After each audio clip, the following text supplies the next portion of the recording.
Hello friends, இன்னைக்கு ரொம்பவே ஒரு ஹெல்தியான வெயிட் லாஸ் ரெசிபி தான் பார்க்க போகிறோம். ரொம்ப டேஸ்டியாக இருக்கும், ஹெல்தியாக இருக்கும், ஸ்டொமக் ரொம்ப ஃபில்லிங்காக இருக்கும். ஸோ அரிசி சேர்த்தாம ரெசிபீஸுக்காக நம்ம சேனலை மறக்காமல் சப்ஸ்கிரைப் பண்ணி வச்சுக்கோங்க. டெய்லி நான் போடுற வீடியோஸ் உடனுக்குடனே நோட்டிஃபிகேஷன் வர பெல் ஐக்கான் ப்ரெஸ் பண்ணிக்கோங்க. இன்னைக்கோட ரெசிபிக்கு பவுலில் நான் 1 டம்ளர் சாமை அரிசி எடுத்திருக்கேன்.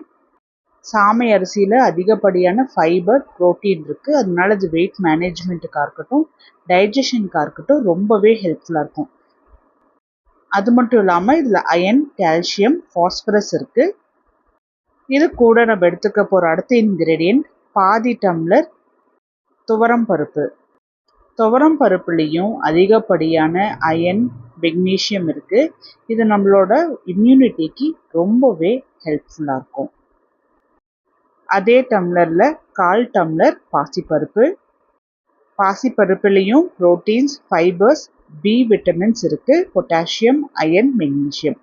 எந்த உணவு எடுத்துக்கிட்டாலும் அதோட ஹெல்த் பெனிஃபிட்ஸ் தெரிஞ்சு நம்ம உணவு எடுத்துக்கிட்டு வரணும்.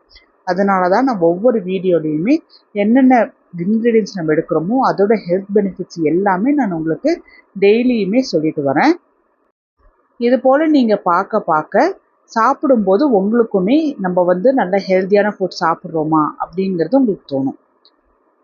இது 3த்தையும் நல்லா கழுவிட்டு முங்குற அளவுக்கு தண்ணி ஊற்றி 3 வரமிளகா, 1 டீஸ்பூன் சோம்பு போட்டு 5 மணி நேரம் நான் ஊற வச்சுருக்கேன்.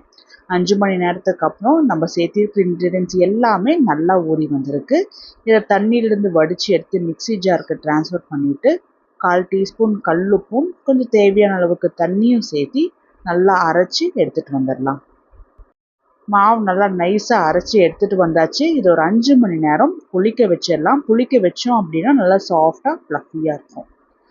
பேன் கொஞ்சமாக சூடான உடனே 1 டீஸ்பூன் கடலெண்ணெய் ஊற்றி எண்ணெய் சூடான உடனே 1 டீஸ்பூன் கடுகு, பாதி டீஸ்பூன் ஜீரகம், 1 டீஸ்பூன் கடலைப்பருப்பு, 1 டீஸ்பூன் உளுத்தம்பருப்பு. மிதமான சூட்லேயே இந்த பருப்பு எல்லாமே நல்லா ஃப்ரை ஆகி லைட்டாக ப்ரௌன் கலரில் ஆன உடனே ஃப்ளேமை ஆஃப் பண்ணிடலாம். 5 மணி நேரத்துக்கு அப்புறம் மாவுமே நல்லா புளிச்சு வந்திருக்கு.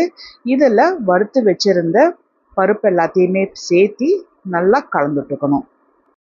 இன்றைக்கி மாவில் நான் வெங்காயம், கேரட்லாம் சேர்த்தலை. நீங்கள் விருப்பப்பட்டால் நீங்கள் சேர்த்திக்கலாம்.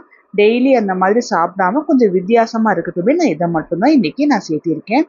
மாவு நல்ல ஒரு இட்லி மாவு பதத்தில் நல்லா கெட்டியாக இருக்கணும். ரொம்ப தண்ணியாக போட்டுறாதீங்க. ரொம்ப தண்ணியாக இருந்துச்சு அப்படின்னா சரியாக வெந்து வராது. இட்லி பாத்திரத்தில் தண்ணி நல்லா கொதிச்சதுக்கு அப்புறமா இட்லி பிளேட்டை உள்ளே வச்சு ஒரு 10 நிமிஷம் நல்லா வேக வச்சு எடுத்துக்கணும். இன்றைக்கி நீங்கள் கேட்குற மாதிரிக்கு வெங்காயமும் பூண்டும் போடாமல் ஒரு சட்னி ரெடி பண்ணிடலாம்.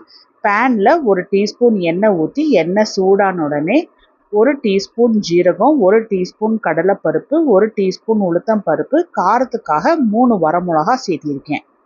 இது மிதமான சூட்லேயே நல்லா வறுத்ததுக்கு அப்புறமா ஒரு 7 நார்மல் சைஸ் தக்காளி நல்லா கட் பண்ணி போட்டுக்கலாம்.